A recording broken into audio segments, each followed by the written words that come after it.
Saint Martin দ্বীপে যুক্তরাষ্ট্রের সামরিক ঘাঁটি স্থাপনের অনুমতি দিয়েছে ইউনূস সরকার। দেশের ভূ-রাজনৈতিক ভারসাম্য এবং জাতীয় নিরাপত্তা প্রশ্নে ব্যাপক আলোচনা-সমালোচনার জন্ম দিয়েছে এই সিদ্ধান্ত। সরকারি সূত্রে জানা গেছে, এই ঘাঁটি ট্যাকটিক্যাল লজিস্টিক্স সাপোর্ট সেন্টার নামে প্রতিষ্ঠিত হবে, যা মূলত মার্কিন যুক্তরাষ্ট্রের ইন্দো-প্যাসিফিক কৌশলের অংশ হিসাবে কাজ করবে।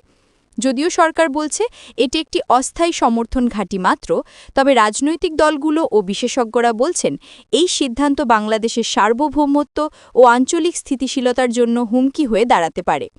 জামায়াতে ইসলামীর এক আমির বলেন, আমরা এই সিদ্ধান্তের তীব্র নিন্দা জানাই। সেন্ট মার্টিনে সামরিক ঘাঁটি প্রতিষ্ঠা মানে দেশের ভূখণ্ড সরাসরি বিদেশি শক্তির হাতে তুলে দেওয়া।